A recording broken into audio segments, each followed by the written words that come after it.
So for August, I've been sharing some advice about cover letters and ChatGPT. And here's the thing, your cover letter is not just a document that employers are asking for because they want to make your life difficult. They're actually using your writing sample for two purposes. The first one is they're trying to see if you can write, because writing is our main form of communicating at work now. So they want to check your writing skills.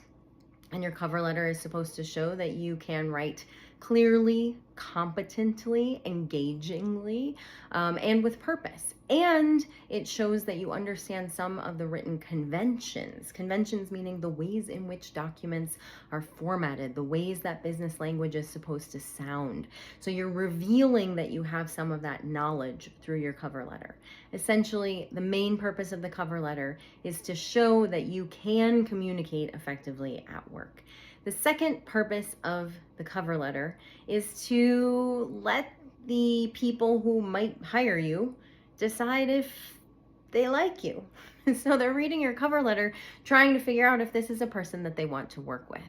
And really what you're trying to do with the cover letter is convince them that you are a person they should at least interview to see how you get along in person. All right, so the two purposes of your cover letter are to demonstrate your writing skills and to show your personality. Now, I know that writing cover letters is annoying, and so you want to use tools like ChatGPT and other AI to support you in your writing because you want your writing to be good, and you think ChatGPT and other things will help you write well. But the problem is that those services will make your writing sound a little strange. And whether you recognize it or not, the whole way that our language models work is by looking at the average language. They take what you're asking for and they search the internet and they come back with the most common or the most frequent or the most used, the average language. The average language can be incredibly helpful for things that we know go in the cover letter, but we don't have our own way of saying them. For example, the first sentence of almost every cover letter is going to say, I am applying for this job. Now here's the thing. Most people write, I am writing to apply for this job. And I would say, we already know you're writing. We're reading it. So I would take out that word, but I bet you ChatGPT and your other tools are going to suggest the first sentence of I am writing to apply for this job. The reason they suggest the sentence I'm writing to apply for this job is because a lot of people in the world have written cover letters that start with I'm writing to apply for this job. But I don't think that's the best sentence. I think the best sentence is to take out the writing and say, I'm applying for this job. I would like to be considered for this job. This job would be great for me. There are many ways that you can write that opening sentence, but the very first sentence of your cover letter is probably going to say what job you're applying for, just because that's useful to the reader who's probably evaluating maybe more than one open position at their company, and they want to make sure that they're reading cover letters that are for the job that they are reviewing at that moment. So you can use AI tools to support the writing that you're doing, but I want you to know that they're coming back with the average language, which is, how many of you think that you are average? Most of us think that we're above average. And so if you're using large language models to write, you are actually probably making your writing less good because you are making it sound average instead of above average like you are. Okay, you can use these tools to help clean up your writing as well. You can use them for spell check, for grammar correctness. You can even ask them for their opinion. They don't have opinions because they don't know anything.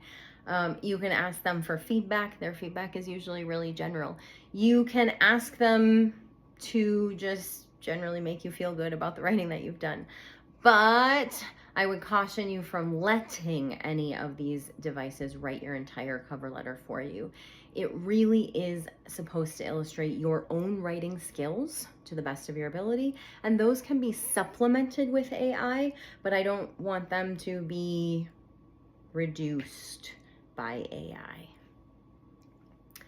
And it's supposed to show your personality, and your personality will come through your language, because language is a kind of fingerprint, which we talked about last month.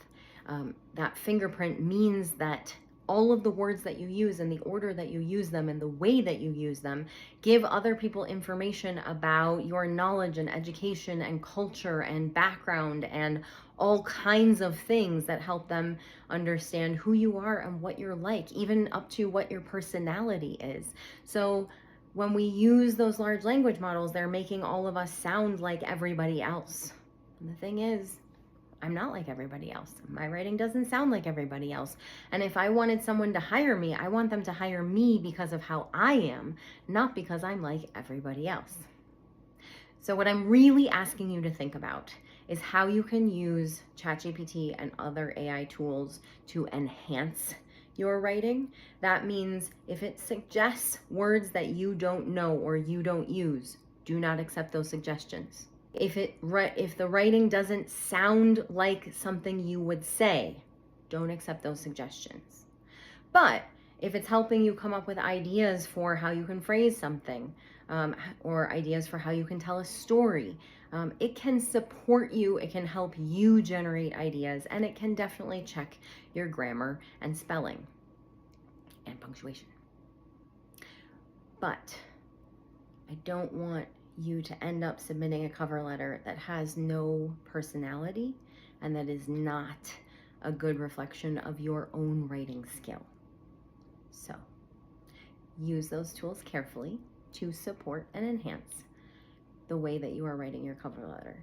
And there are more guidelines for how to actually write your cover letter in the blog post. So check that out.